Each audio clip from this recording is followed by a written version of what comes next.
আসসালামু আলাইকুম রহমতুল্লাহি ওবরাকাতু। সম্মানিত দিনী ভাই বোনেরা, আজকে আমরা জুমার দিন এবং জুমার রাতের বিশেষ কিছু আমল সম্পর্কে জানব। তারই সাথে জুমার দিন সব থেকে গুরুত্বপূর্ণ দোয়া কবুলের সময় সম্পর্কে জানব ইনশাআল্লাহ। জুমার দিন সপ্তাহের শ্রেষ্ঠতম দিন। এদিনে অনেক ফজিলত রয়েছে এবং এদিনে একটি গুরুত্বপূর্ণ দোয়া কবুলের সময় রয়েছে। জুমার দিনের সবচেয়ে গুরুত্বপূর্ণ যে আমল সেটি হলো আল্লাহর হাবিব মুহাম্মদুর রাসূলুল্লাহ সাল্লাল্লাহু আলাইহি ওয়াসাল্লামের উপর বেশি বেশি দরুদ শরীফ পাঠ করা।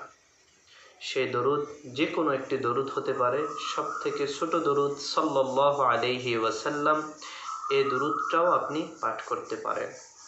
এছাড়া জুমার দিনের সবচেয়ে গুরুত্বপূর্ণ আমল হলো পুরুষ যারা আছেন তারা জুমার দিনে অবশ্যই ফজরের নামাজ জামাতের সাথে আদায় করা। জুমার দিনের ফজরের নামাজের ফজিলত সম্পর্কে বলা হয়েছে, মহান রব্বুল আলামিনের দরবারে সব থেকে শ্রেষ্ঠতম নামাজ জুমার দিনের ফজরের নামাজ।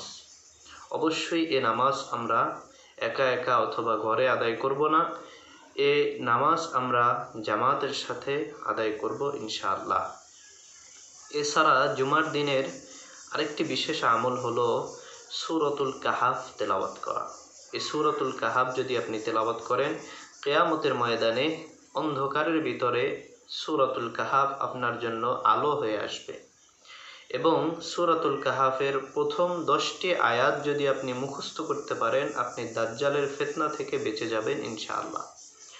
এছাড়া জুমার দিনের আমল হলো আপনি সুন্দরভাবে উত্তমভাবে গোসল করে আগে মসজিদে রওনা করবেন।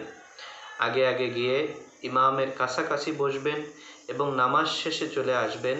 পায়ে হেঁটে যাওয়ার চেষ্টা করবেন অবশ্যই।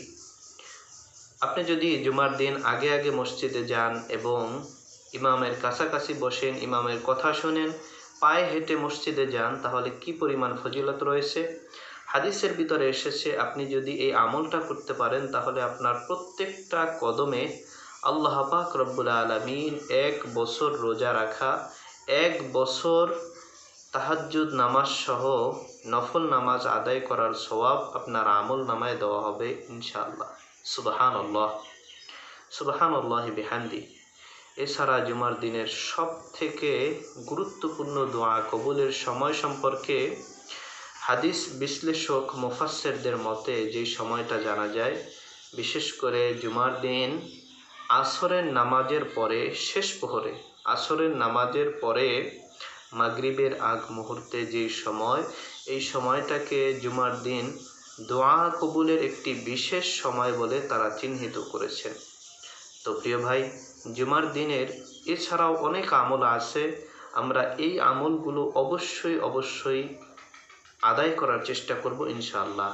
আর এই দোয়া কবুলের সময় অবশ্যই মিস করা যাবে না।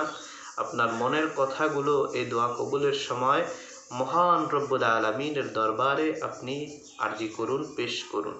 অবশ্যই আশা করা যায় আল্লাহ পাক রব্বুল আলামিন আপনার আমার দোয়া কবুল করবেন ইনশাআল্লাহ।